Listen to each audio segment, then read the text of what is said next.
There it is. Welcome everybody to the Check Swing Podcast. Well, you know what happens. The thing unmutes on its own, and I was trying to unmute myself. I was jumping the gun. Trying to throw things together at the last second. I was terrified for a half a second. Yeah, it happens. It happens. But welcome to the Check Swing Podcast, y'all. With the star of the show, Mr. Santa over there, and it's your time of the year, right, Santa? There you go. I Yeah. haven't heard that one before. Nah, I thought you probably would have, but I'm My glad. wife actually gets it worse, believe it or not. Really. Yeah, they're like Mrs. Claus. She's like, yeah. Well, welcome to the show, and welcome to the Check Swing Podcast. And you know how I like to start every show. I start every show by saying, "What? How you been?" So, Miguel, how you been? Been well, sir. Tonight I had the opportunity to start working with or getting to know the team I'll be coaching down here in Maryland. So just building some relationships and just getting into the flow, getting sort of back into the flow of coaching, slowly but surely. So kind of excited about the team I'll be coaching down here. They're of course bigger. I don't know about better yet, but I think we're gonna surprise some people. Oh yeah, Yeah, maybe.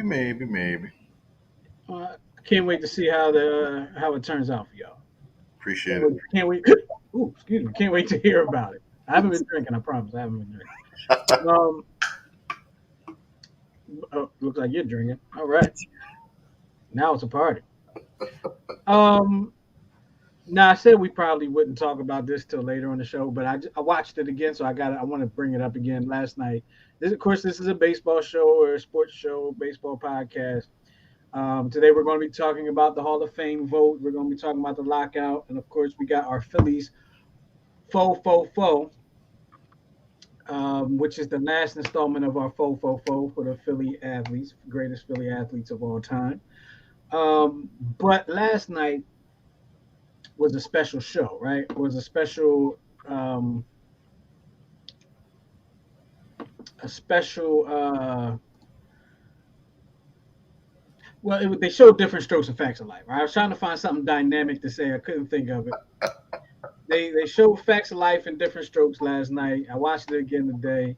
I love when they do those things because it's kind of nostalgic for me. Yeah, It's nostalgic for me. Watching it again today, it was kind of like this one wasn't really all that good, but it was kind of okay. right. The best one was the All in the Family and the Jeffersons. I think that was probably the best one. It was the one that was like it was the first one. We didn't know what to expect, and made it great. Um, That was when Jamie Foxx was played George Jefferson, right? Yeah. yeah, yeah, and the Facts of Life one was kind of. I was watching. I didn't even finish it. I fast forwarded like half of it. Okay. I don't know how y'all felt about it out there, but either way, I just wanted to put that out there. Miguel, I don't know if you got a chance to check it out if you want to say anything about it. I wanted to see who they were gonna modernize as Tootie because that was who my childhood crush was on. I love Gabrielle Union, but I like the original Tootie better. The Hmm. Different Strokes was kind of nostalgic, and I think when you and I were watching it last night, all I kept remembering is when Kevin Hart, who played the role of Arnold, came in, and when you go from the kitchen to the living room, and those big double doors that is supposed to go up to like the powder room or whatever. I Mhm. always remember the scene or the episode where the daughter, I think her name is Kimberly Drummond in the show, the episode where she was forcing herself to throw up. Oh I don't yeah, know why. yeah. I don't know why those doors always remind me of that episode. And I know it was a serious episode. I I just couldn't help. I was like, oh, I remember. It just kind of triggered that. And I don't know, seeing Kevin Hart in the superhero costume with the big A in the middle, I just couldn't get past that for a little bit. It was quite funny. Yeah, it was kind of weird to see Arnold Drummond with a beard. Um, Mhm. and And but it was funny because at one point in the show, Damon Wayans kind of made a joke about that. Right, right, right. off the script. I said, I know he looks 45, but he's 8. You know what I mean? And who was Arnold's friend again? Played by the great Snoop Dogg, Oh, that was Willis's friend Vernon. Vernon. Best line in that whole show is when Arnold sleeps with. He's like, "Why does Vernon always smell like weed?" That was the That best was line funny. in the whole show. That was funny. That was absolutely funny. That was hilarious. But with all that being said, this is the Check Swing Podcast. We talk a lot about baseball. We talk sports in general, a lot about baseball. We are baseball coaches, and today is one of the days that we are going to be talking about the Hall of Fame. They had a vote for the. I'm going to say they had a vote for the old heads to get into the Hall of Fame. Um, Miguel's shaking his head over there. It looks like he didn't like it, but we'll get into that. We're also going to be talking a little bit about the lockout. Again, another lockout for Major League Baseball, and of course, like I said earlier, the fo. Uh, Miguel, Sir, Hall of Fame vote. Our guy didn't get in again. they did it to him again, and they did the exact same thing to him again, missed by one flapping vote. Now, couple of sentimental picks did get in, like Minnie Minosa, who is Tony Oliva, um, two great players that should have probably should have been in sooner. Gil Hodges, Jim Cott. Although Jim Cott is a very underrated baseball analyst because I think he was a baseball analyst on CBS Sports for quite a long time. He's actually really good. He's like the Joe Theismann of baseball, I think. Um, Okay. just because of how detailed he was as a broadcaster, but he played like 68 years. And I know when you heard about this, you kind of posted, about time for this great legend, Buck O'Neill. Yes. Yes. And, because I know he was at the Hall of Fame podium for something, but I it may have been for something, or he was introducing someone else.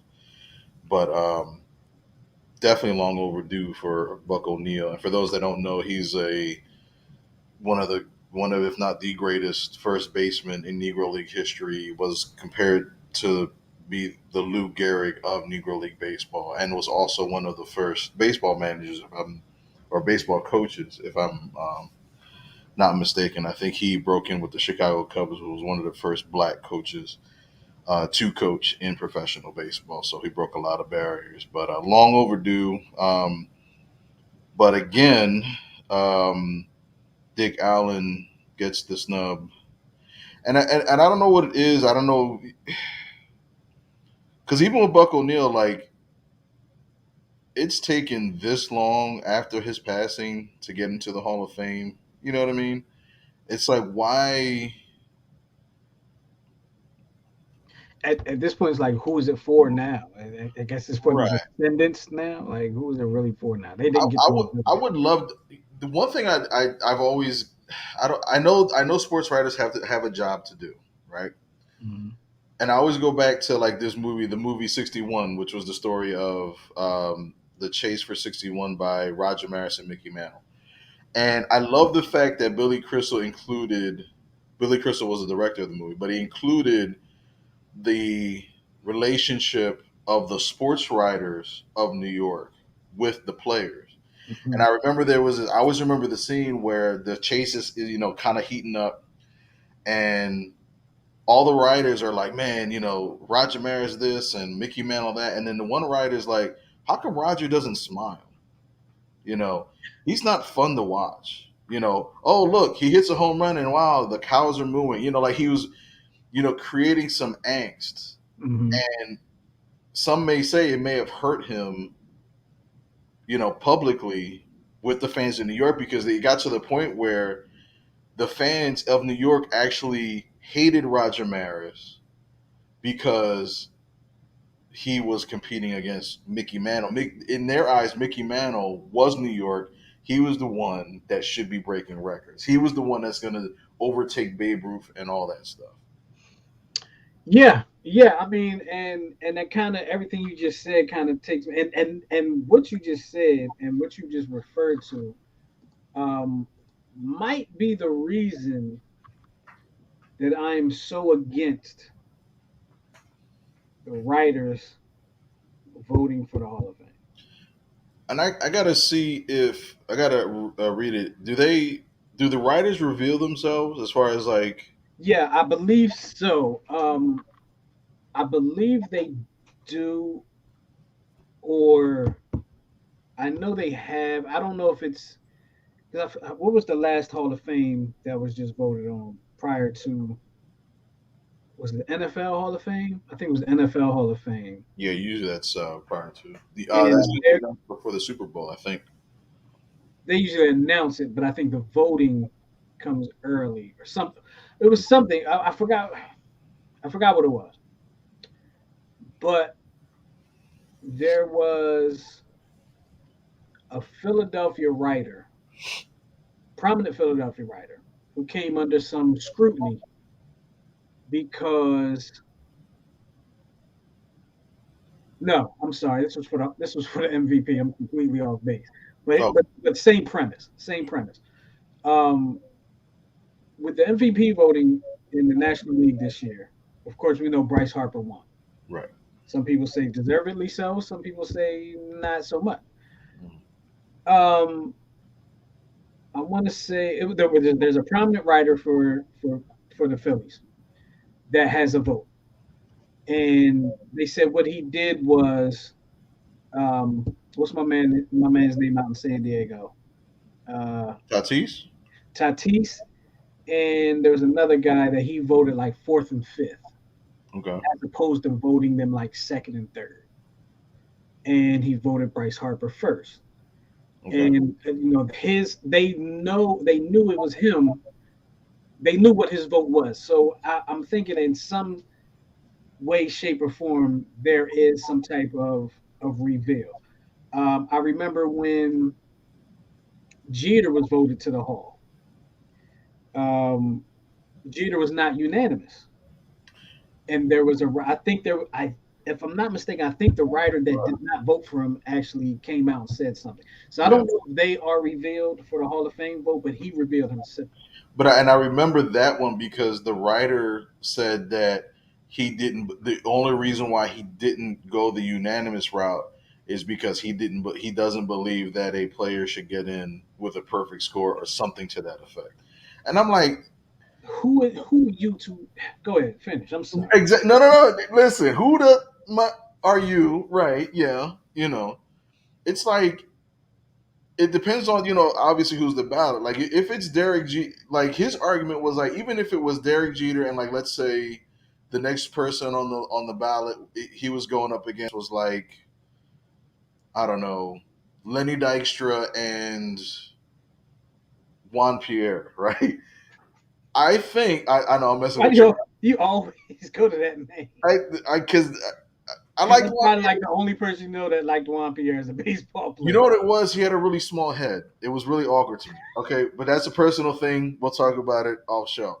It's something about big bodies and little heads. They terrify me. It's like the whole Beetlejuice thing. Um, like you're telling me like Derek Jeter versus those two, and you're still not going to give the unanimous vote just because you know what I mean. You don't want anybody to go in like unabated or undefeated. It's like, dude, It makes zero sense to me. I'm sticking to my my thoughts of Hall of Famers should vote for the Hall of Fame, what do you think? You should as just well be home. as well as current players. I'm wondering if you can split it. What you mean? Well, so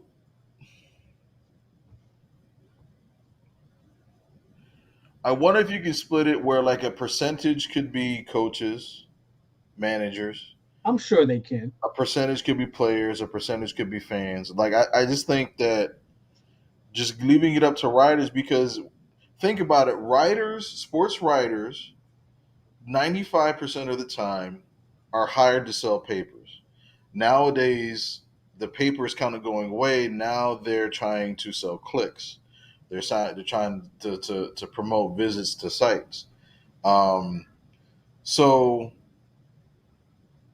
a writer, a baseball writer, sports writer in general, they're storytellers. You know what I mean? They're trying to tell a story, or they're trying to build something. Start a rumor, plant a seed. Everything like that. Going back to that movie 61, the one guy, he goes up to Roger Maris. He's like, "I didn't want to tell you this, man, but I words on the street is that you're going to be traded. I'm sorry to be the one to tell you this," and then he just walks away. And I'm like, see, that's the stuff that messes up locker rooms, but it sells papers. So Mm-hmm. why am I going to entrust a storyteller to vote for a great player, especially one that you didn't really think was great outside? Like, he wasn't flashy. You know what I mean? I'm Right. surprised. I'm surprised Derek Jeter was almost unanimous, only because he was like the Obama of baseball. Like, no controversies. He was smooth with everything. Mhm. You know what I mean? I was actually surprised that he didn't get like. I was surprised that the New York media didn't turn on him, like, let's say, an Alex Rodriguez or a Roger Maris. Had he not, I feel this is just my opinion. Had he not won World Series, had he not won championships, he would have gotten turned on. He would have what? He would have gotten turned on. I believe they would have turned on him. There would have been something out. See, it's kind of like, and I'm not saying there was never any bad press about Michael Jordan, but it's kind of like Michael Jordan was untouchable in Chicago, Right. right? You don't mess that up. Um, LeBron James is kind of, he's real clean, real smooth, no controversies. He's untouchable in LA right now, Right. right? He was untouchable in Miami.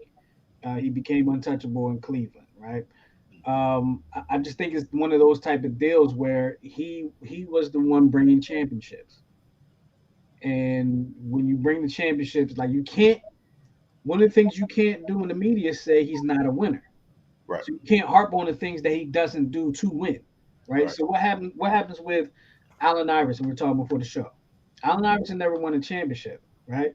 But what did they talk about? They talk about his lack of practice, right? That was a big talk. We wouldn't know if Derek Jeter didn't practice. He won championships, so it didn't matter whether or not he practiced, right? And he was a genuinely, as far as what he portrayed, was a nice guy, Hmm. right? No, it still seems that way. When you look at Barry Bonds, his work ethic never came into question. Right.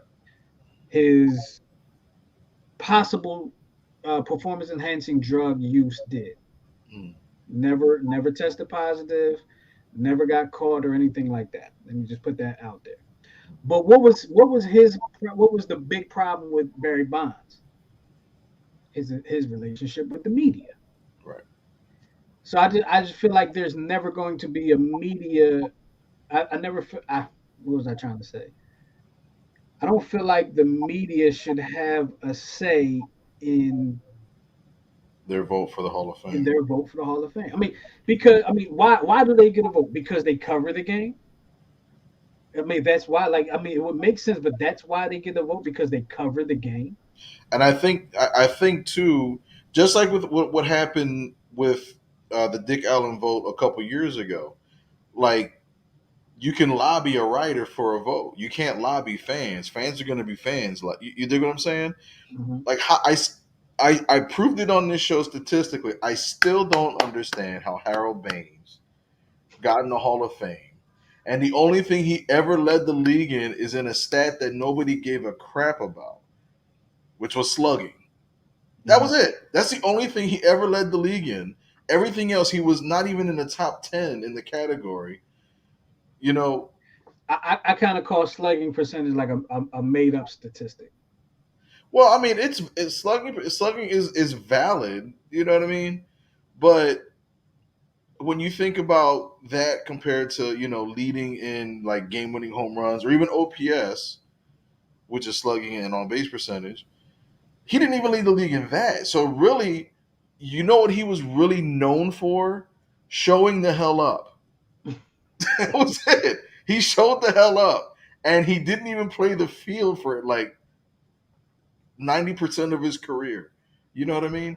But it's stuff like that because his best buddy was his manager in Tony La Russa, and Tony La Russa had a beeline to the writers in Chicago, big city, Oakland, big city, Baltimore, big city. Hey, let's get our buddy into the Hall of Fame. But Dick Allen, he's one of those uppity ones that we still can't get in yet.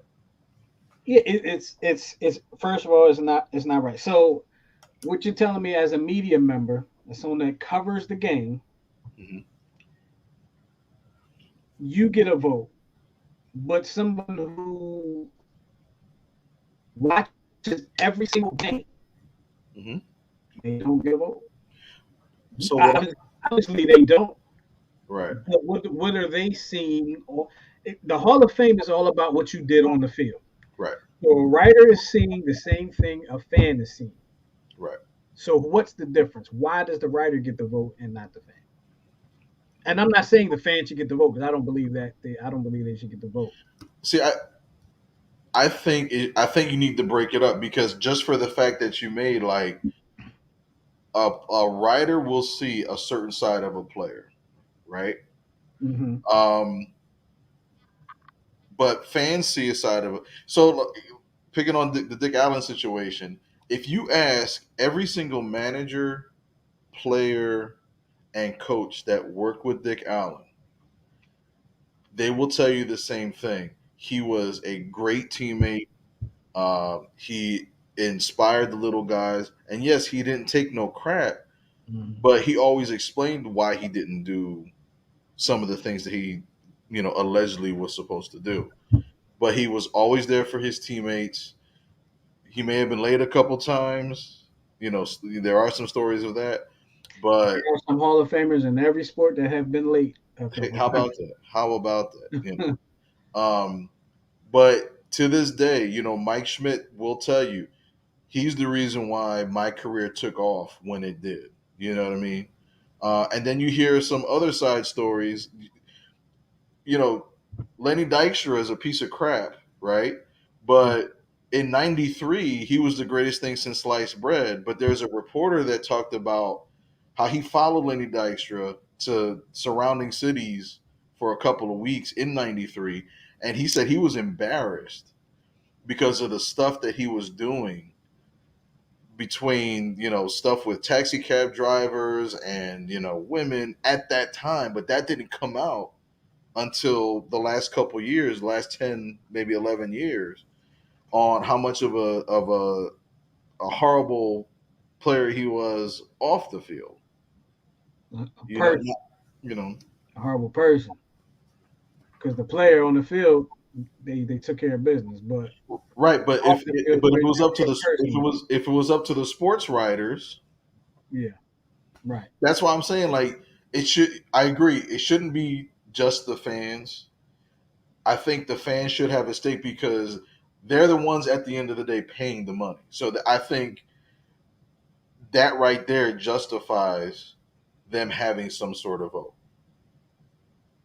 Well, let us know what you think, people. All the folks watching, y'all checking us out. Appreciate y'all for checking us out, and of course, let us know what you think. The Hall of Fame vote.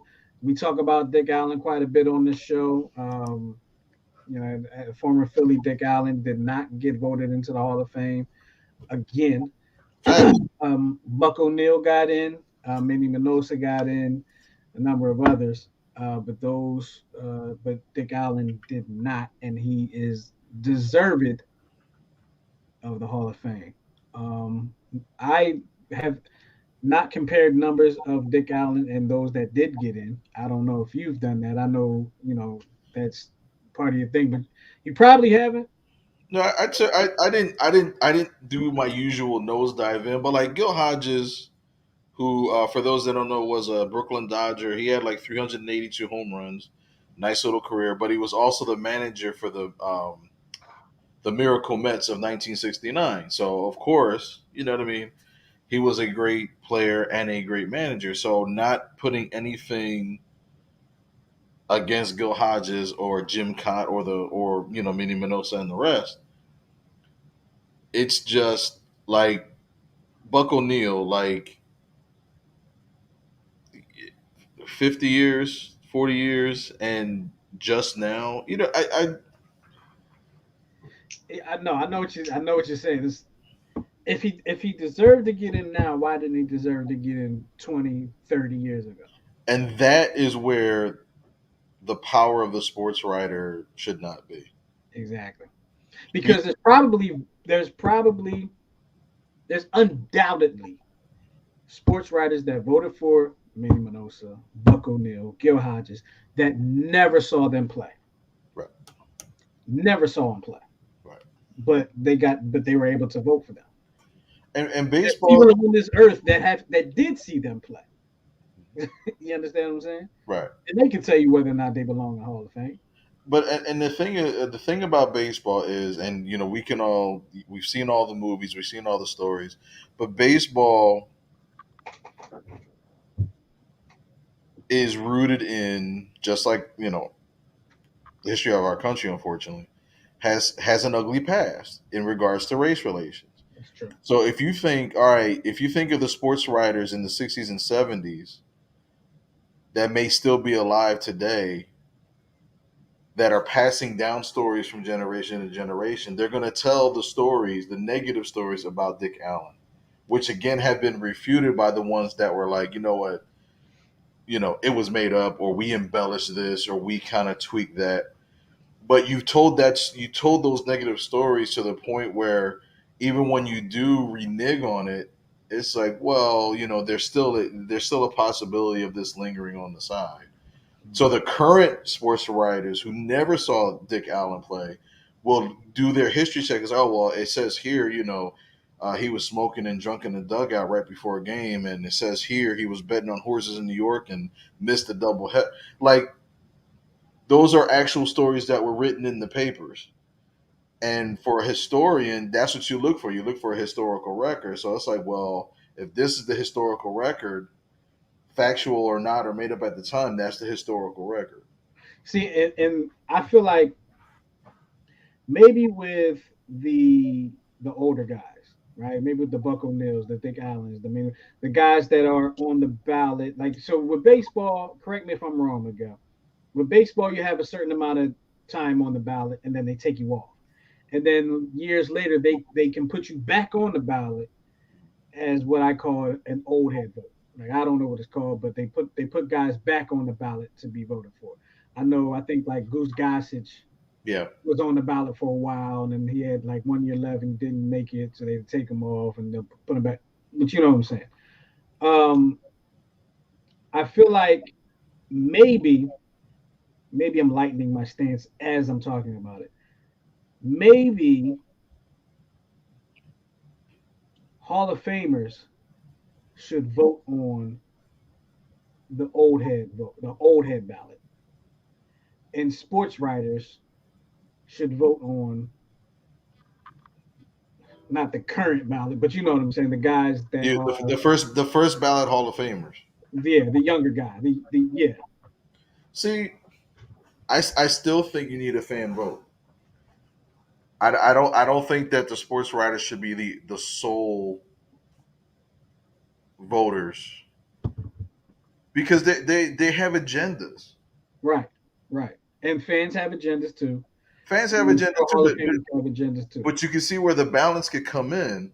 Now, right, because the media can have an agenda, but they can also put their agenda in motion, whereas the fan cannot. So imagine if the vote was, I don't know what a third of 100 is, but if you had Hall of Famers, um, if you had Hall of Famers, sports writers, and the fans, right? I Mhm. think that the Hall of Famers that played with Dick Allen, the coaches that played with Dick Allen, and the fans that actually watched Dick Allen, the fans that actually, may be interested in history of the game as much as I am, would overrule all of the negative stuff from the writers. So they probably could have brought the percentage up a decimal to get him to the 12 votes that he needed.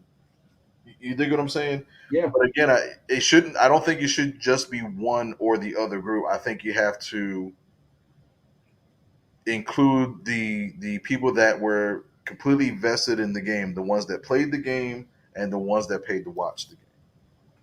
absolutely, absolutely. I don't know why fans don't get a vote. They get a vote in the Hall of Fame. I guess. I mean, excuse me. They get a vote for the All Star game. I guess It, that's it, where it comes from. They get to do that. I think because then you'll get like the dumb votes. Like there would be somebody that would vote Lenny Dykstra into the Hall of Fame. Oh, absolutely. You know that's going to happen.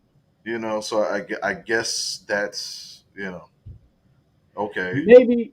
Nah, that wouldn't go well either. I was going to But say again, but there again, could be so let's say you had Lenny Dykstra on the ballot, and he gets like 90% of the vote from the fans, but then you'd still have that overruling factor. All right, the baseball writers will be like, "No, you're stupid," and then the Hall of Famers would probably agree the same thing. So that would overrule the fan base.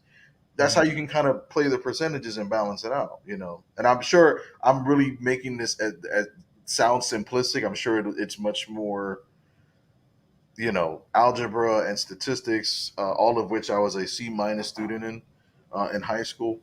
Um, but I think you kind of need that ebb and flow, that balance, because I think if you had the fan vote and the Hall of Fame vote, they would have probably overruled the writer vote and gotten Dick Allen in the Hall of Fame. I would have to agree with that. And I would also like to say that there's no such thing as a C minus or a C plus. There was when I went to school. No, me too. But See, I'm saying and no that's such Philly thing. school. There's no such thing, right? There is. No. I know there is, but there's no such thing. Like a C minus and a C plus is still a C. True. One is a higher C, one is a lower C, but it's a C. I had I I had a teacher one time give me an F plus. Yes. And I That had to means take that home and get it signed. And it was like F. I was like, and I'm like, well, it was an F plus. What? you Like you failed with honors. right, like yeah, you failed, but you did good and failed. Like really? You Like there's honorably no such thing as an F minus. it's like an honorable discharge, I guess. You honorably failed.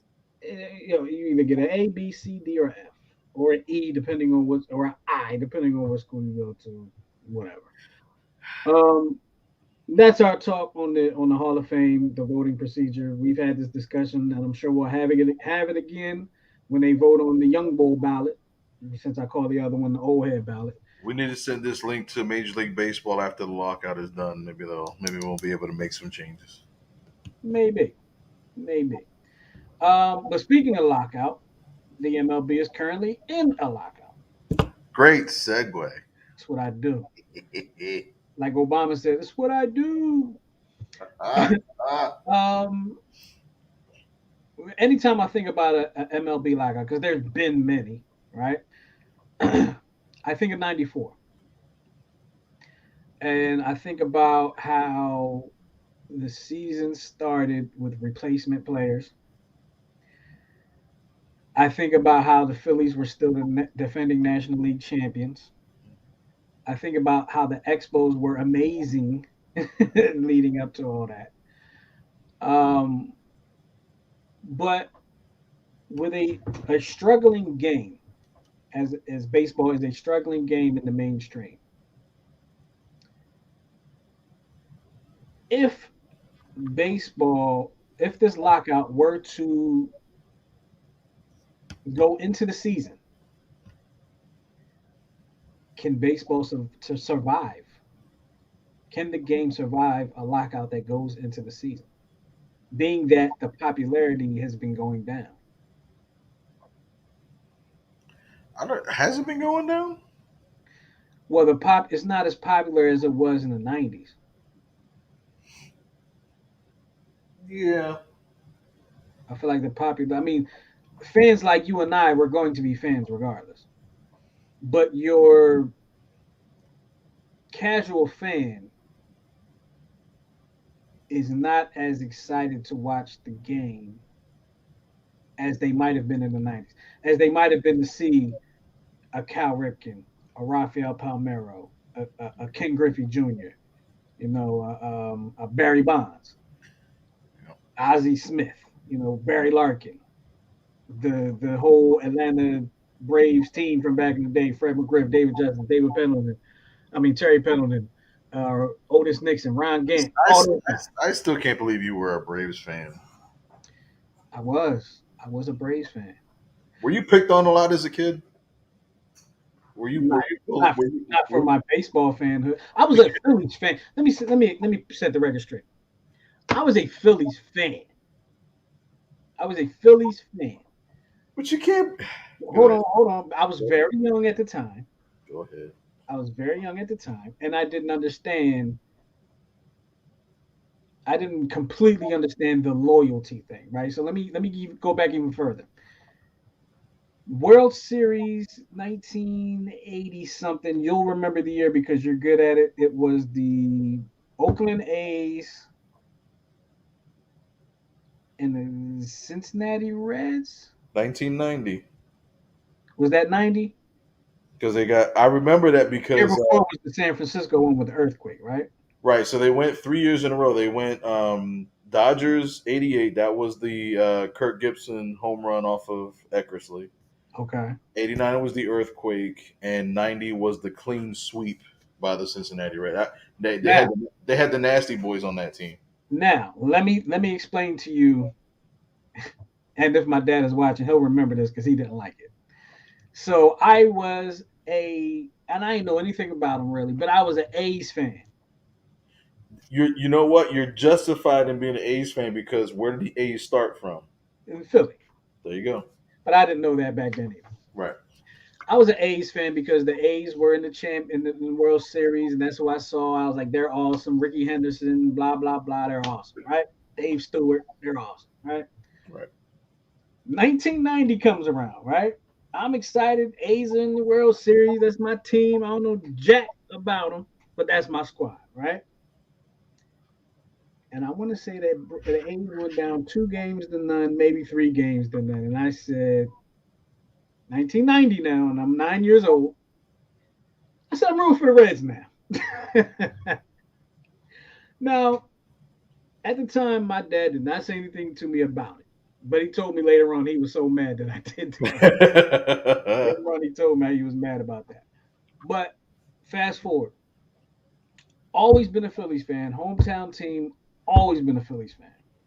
But they didn't win, right? They didn't win. And it was fun to root for a winner in times of the playoffs, especially when your team wasn't there.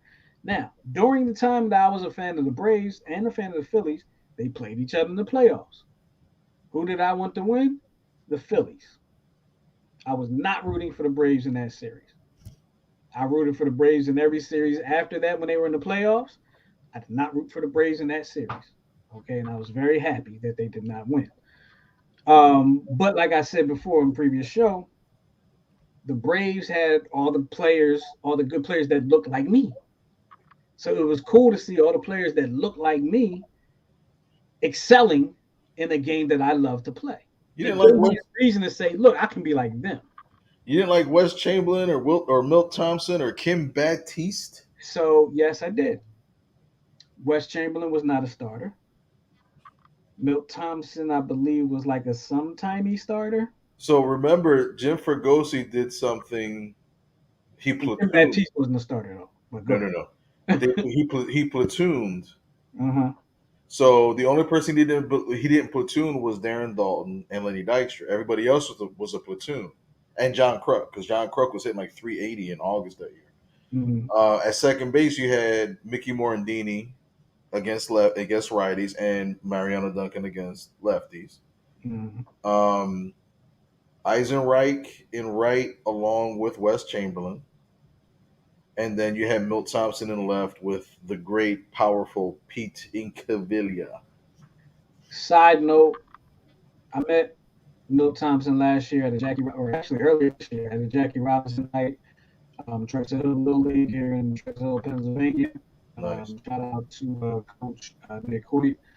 Um, they're having another one next year, April 14th. Come on out and support. I'll be there trying, get some things together for that. But shout out to the Drexel Hill Little League for reaching out and asking me to be a part of that. So it's an amazing time. West Chamberlain. You had Ricky Jordan. Ricky Jordan. Forgot about Ricky Jordan, didn't you? I did. And you had Milt Thompson. Right. Out of all those, I like Ricky Jordan because the last name is Jordan, right? He's got to be great. His name is Jordan. I'm young, I don't know. But I like Milt Thompson because his batting stance was here. It was a little bit for the time. Because he was like one of those guys that was like up here or something. I don't remember exactly, but I think he was like up here with it. Ricky Jordan had the thing up here, and then Milt Thompson kind of was like, yeah, he had something. Yeah. It was something. But he had a small body and a big head, so it was kind of Beetlejuice in reverse. Yeah, and when I met him, I got to talk to him for a few minutes before all the ceremonies and stuff. He was a real nice guy. At least it seemed that way. He took pictures with everybody. When I got a chance to take a picture with him by myself, everybody jumped in the picture. I never got to take a picture with him by myself. Kind of crazy. Maybe one day I'll put the pictures up so you can see. But yeah, I didn't get to take. But anyway, back to what I was saying. Excuse me, I got water. I like the Braves. The Braves were on TV. One of those type things. The Braves, you can see the Braves on TV. They had players that looked like me. I could support that because if you think about it, back in those days, wasn't a lot of players that looked like me that were excelling, and especially on one team. Right. So that was exciting to me. And they continued. I mean, Deion Sanders was there. Brian Jordan was there at one point. They just made things happen. But they kept losing, and it made me mad. They just kept losing, except for 1 year. But every other year they kept losing. Now I think about it as a Phillies fan, I'm like, yeah, they kept losing. Whatever, forget it. But back then I was like, I hated everybody that beat them, especially the Yankees. Yeah. Especially the Yankees. Why? Because Charlie Hayes caught the third out in that World Series in the last game, and Charlie Hayes was a Philly. And I felt like he did me dirty personally because he was a Philly and he caught the last out against the team I wanted to win. See, and it's funny that 96 Yankee team was the only Yankee team I actually rooted for because they were playing the Braves. But here's the funny thing about it. Oh, I remember why I was starting talking about it. At that time, the Braves, to me, correct me if I'm wrong because you're the historian out of the two of us. The Braves and the Phillies were not really the rivalry back then. There was not really a rivalry with Braves and Phillies back then. The Braves were in the West.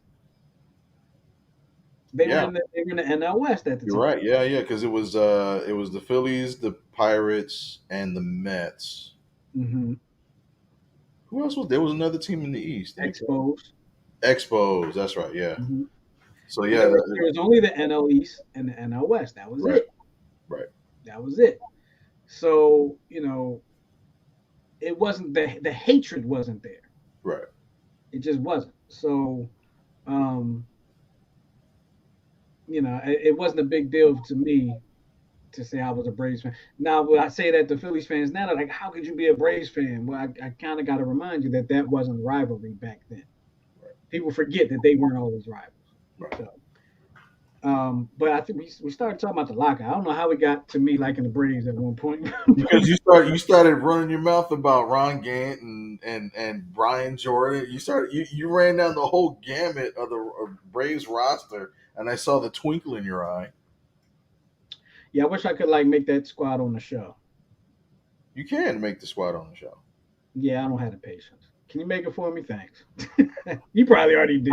I actually can, which is funny. I know you can. That's the thing. I know you can. I'm gonna actually try. I'll try to do it though. If you go into if you look up roster vault, you can actually download the roster. There's like a billion legend rosters. You're right. That people made. Yeah, people made it creative. People made them, yeah, and they already have legends on, and you can actually, when you create a season, you can actually include all legends if you want. Ah, okay. Okay. Well, we are 45 minutes into the show. That fast. I don't know how it happened, but that fast. We're 45 minutes into the show. And we still got to do our 444. Oh, pow, pow. The last one. The last one before we reveal the greatest Philadelphia athletes of all time. Now, I believe I went first last week. You Yeah, did. because you went first the week before, so I went first last week. So, do you want to do yours first this week? I Okay. know I should always go first because your presentation outdoes my presentation. Do you want to go first? Yeah, I'll go first. I'll go My first. presentation, they're basic presentation. I'll go first. You just like the If you have people. the basic presentation, I have the under basic presentation. I have like the trial period presentation where you have the full subscription No, no, presentation. no. You have the. Oh, damn! I forgot that this assignment was due today. Presentation, and I'm gonna do this real quick before class starts. Pretty much how I live my life. pretty much how I got out of high school and all that good stuff. I was not going there. It's how you gotta make it happen. So my Phillies four. I tried to get it. I couldn't put like red and white because you guys wouldn't have saw the white. So my Phillies four. Number one, I got Mike Schmidt, greatest Phillies third baseman of all time. Um, what else can I say? I mean, it is what it is. Jimmy Rollins, probably my personal favorite Philly of all time. Comes to mind, when I think of Jimmy Rollins, I think of a guy that, as the time when he was the best in the league, at the time when he was the MVP and all like that. He was we are the team to beat. He wanted to be that leader. He wanted to be the team to lead, to be the leader. He put it on his shoulders, whatever the case may be, and he's up for a Hall of Fame vote now. Smooth Jimmy Rollins, not the greatest shortstop of all time, but that can be argued, right? But maybe the greatest Philly shortstop of all time between him and Larry Bowa. Who knows? I mean, a lot of people probably say Larry Bowa, but Jimmy was the man. Okay. Number three, I got lefty Steve Carlton, probably the greatest Phillies pitcher of all time. I'll let Miguel tell me who was better than Steve Carlton as a Philly. I mean, you had Roy Halladay, you had Cole Hamels, you had having a brain fart. Don't don't kill me. Kurt Schilling, I know he's better than Kurt Schilling. But of course, at number five or four, excuse me, at number four, a guy that we talk about on this show even today, Dick Allen, should be a Hall of Famer, not in the Hall of Fame yet. I put him on there because we're going to keep his name going on our show until he is voted into the Hall of Fame, and that is my fo. Mike Schmidt, Jimmy Rollins, Steve Carlton, and Dick Allen. Now, is that the order? So, is Mike Schmidt your greatest?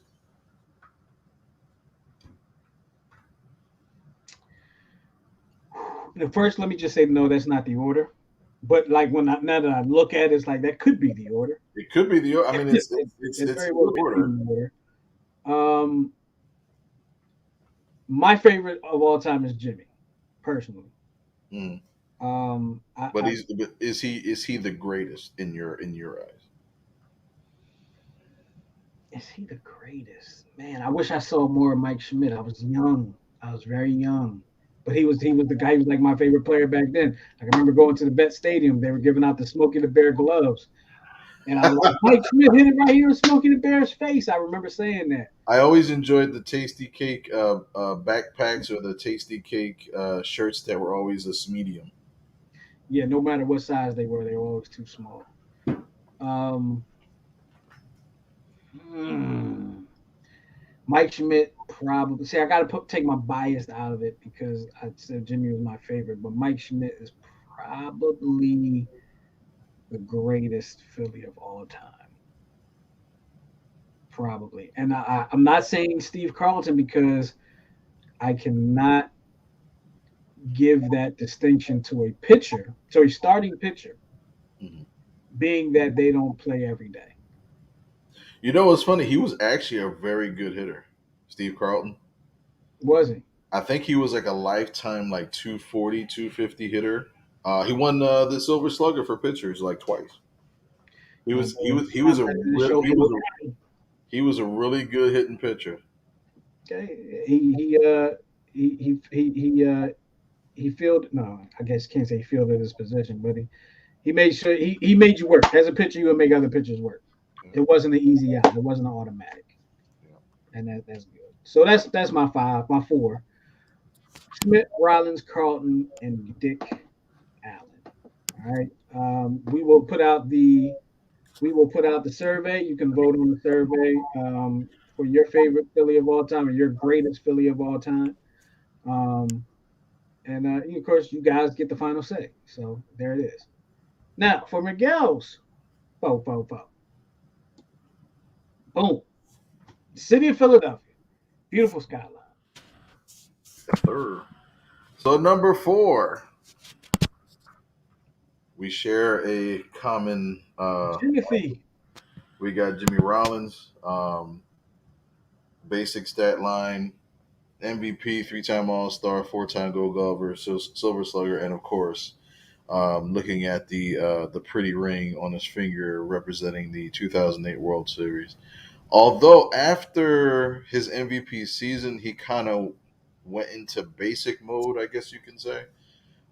Didn't really hit above like 270 much after that. But for the most part, was always fast. The first, what was it, 2020 in triples and home runs and stolen bases in the season. Jimmy Rollins. Jimothy. Number three, huh? Said Jimothy. Jimothy. And number three, I too have Steve Carlton. Um, he has so many statistics and so many years played. I couldn't even put a picture on this page. Um, Won the ERA title, four Cy Youngs. He was a Triple Crown um, winner. I believe that's ERA, strikeouts, and wins, if I'm not mistaken. I forget what the pitcher Triple Crown is. Interesting stat. There's a video on YouTube. A famous player got his first major league hit off of him, Bo Jackson, when Steve Really? Carlton was playing for the Chicago White Sox. Really? Bo Jackson got his first major league hit off of him. But yeah, you see all the statistics before that. And people forget that he was a two-time world champion, technically three. He won a world championship with the St. Louis Cardinals before he was traded over to the Phillies. And that year in 1972, where he won 27 and went 27-10. The Phillies only won 59 games that year, Hmm. so he won literally almost half of That's all the Phillies games in that one season. wow. So just to kind of show his dominance, and you see all the innings pitched, and you see all the games started, and not to pick on analytics and all that. I know I kind of battle between the new school and the old school, but he had a simple exercise that he used to do to build up arm strength. And what he would do is he would go into a 50-pound bowl of rice and just kind of knead it. Hmm. And that would stretch out his forearm muscle. It would take care of his elbow and his shoulder. And he did that religiously. And you see what it produced, Uncooked rice. Huh? Uncooked rice. Uncooked rice. That can be painful. It sure can. And I battled between number two and number one, but again, I have to look at it from a holistic feng shui kind of thing. But number two, I got my man Dick Allen. People always forget that the White Sox in the '70s actually went red and powder blue. Pretty cool jerseys, in my opinion. Um, And of course, those are the statistics of Dick Allen, MVP, Rookie of the Year, seven-time All Star. Um, Famously wore the number 15. Did return back to Philadelphia in a kind of apology farewell tour type apparatus.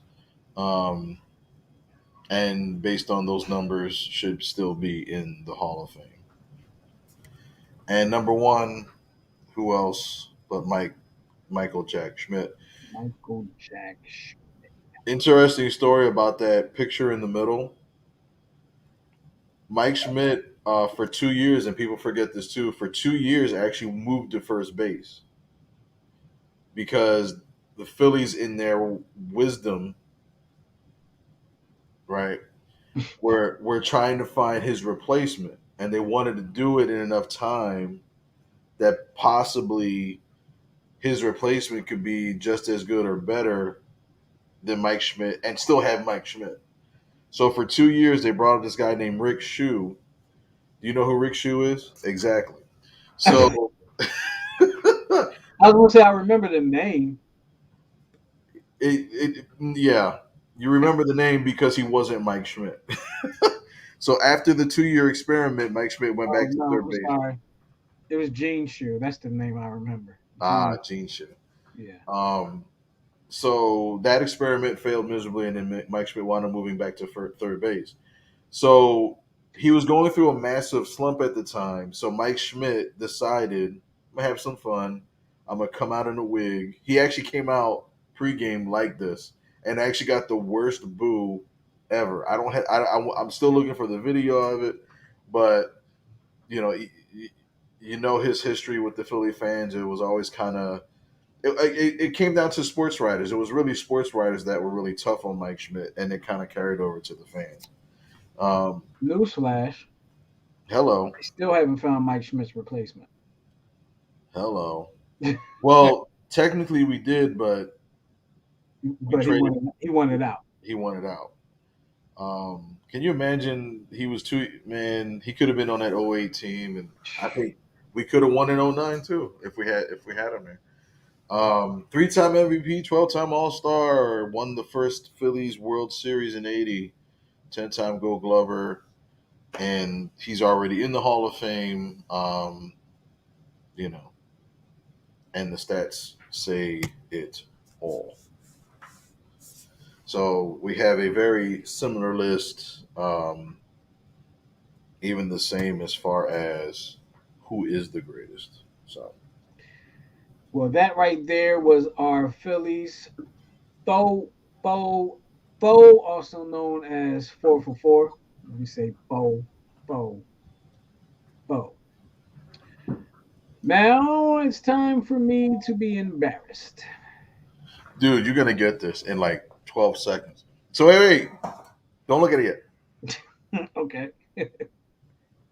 First thing that comes into your mind, say it. When we went this route, you're 5 for 5. Okay. Now you may proceed.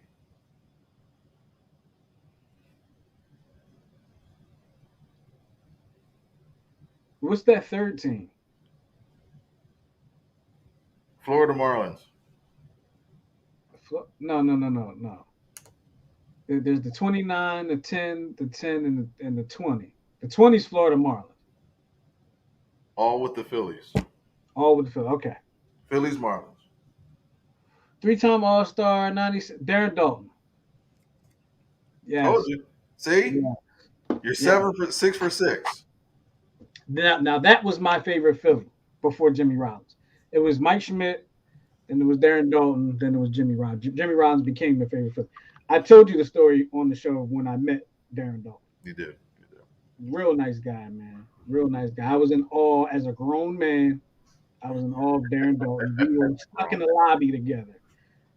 So, man, may he rest in peace. But man, You know what's real nice guy. You met Darren Dalton. I actually met Kurt Schilling. He signed the autograph. I had a baseball card in '93, and I got him to sign it. It was with him actually playing for the Houston Astros, and I remember him signing. He's like, "Who's that guy?" I'm like, "It's you, sir." You know. and he signed it and was like, "Oh, okay." Man, Darren Dalton, Dutch Dalton, that was That's my guy.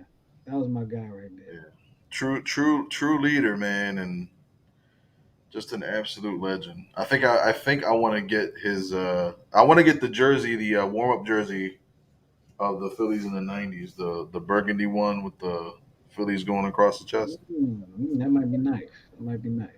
I want the Phillies to go back to the burgundy. I'm tired of the. I don't. I was tired of the current Phillies jerseys in like '95.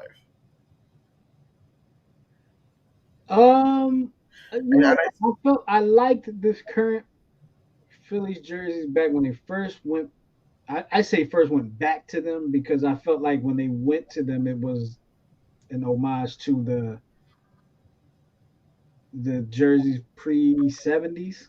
yes, So I was cool with that. But I'm ready for something new. And I'm cool with the burgundy one. Mhm. I'm also cool with the powder blue. A lot of people don't like it. I like it. I love the powder blues. I like the powder blue. I think it's kind of funny to see them in that sometimes, but I like the powder blue. I love the powder blue. I actually like the Saturday night specials too, but I don't like the full burgundy. I would go Saturday night special jersey up top, white bottoms, no pinstripes. I'd even go white hat up top with a red bill. Because the Phillies actually wore that way back in like when they first came out. They had a red bill with an all white cap. I would go I would go with the burgundy with like some gray pants. I wouldn't go white pants. You want to go white pants? I would go gray. Probably because my college team wore burgundy jerseys and gray pants. Probably that's probably why. Um, but I wouldn't go. I would like to go full brown. I know you don't like that. We've had that discussion before. You don't like the one color. You feel like it's I more mean, like a softball team. yeah. I mean, Like I like the full color powder blue. and I'm and I'm it's funny. okay with the full color burgundy, but I'm not thrilled. I I'm think not. it depends. It depends on the color. Like maybe all black. Okay. Like my our baseball team is choosing uniforms, and they Mhm. the third jersey they want to go. It's an all black with white pinstripes, and I'm like, all right, black and white can work. But I Mhm. think you and I we coached against a team, and they had all gray, and I think they had neon green pinstripes with like the blue. I was like. It was like I thought like a Teletubby, a group of They look Teletubbies. like the Seattle Seahawks. Yeah, it was like Seattle Seahawks. I think it would Mhm. have been better if it was all white with the neon and the blue, Well, we can go over our fashion tips all on another show. but But yeah, I am ready for a new Phillies design. I think it's time. I think the best uniform in the city. Sorry, I think the best uniform in the city right now is the Sixers City Edition, Spectrum Edition City Blue. I like those. I like the dedication to the spectrum. Although Yeah, some people say it looks like the Denver Nuggets, and I'm like, but they're not. So shut your face. right. It doesn't look like the Denver Nuggets It because does. the Denver Nuggets when they had the look, it was looked like mosaic. The It colors looks were like mosaic and all it that. looks stupid. It didn't resemble a nugget. It was dumb. It was moronic. It still doesn't represent any type of nugget. Anyway, They're better. They should just get like the 6 piece John from McDonald's and just something is figured out. with some sweet and sour. But we're going to wrap this thing up. We want to thank y'all for checking out the Check Swing podcast. Don't forget, actually, right now, with everybody that's still on, what I'm going to do right now is I'm going to take all three, um, what's it called? All three surveys that we've done already, not counting Phillies yet. Boom. And I'm posting them to the chat. So if you want to vote on any of the surveys, you can go ahead and click those links there and get your vote on. Vote early, vote often, and make sure your voice is heard. As I start to lose my voice right now, excuse me. We will be sending out the Phillies survey, and we will be announcing our final fo greatest Philly athletes of all time next week on the Check Point podcast. Also, next week will be our final show of the year. It's been a great first year, and it wasn't even a full year; it was like a half a year. But it's been a great first year of the Check Point podcast. Miguel and I have been talking about doing this for like 3 years, so it finally did happen this year. Right, better late than never. Better late than For Miguel and myself, I want to thank y'all for listening, and we are going to talk to y'all next week when we reveal our fo. We love y'all for loving us. We'll talk to y'all next week. Peace.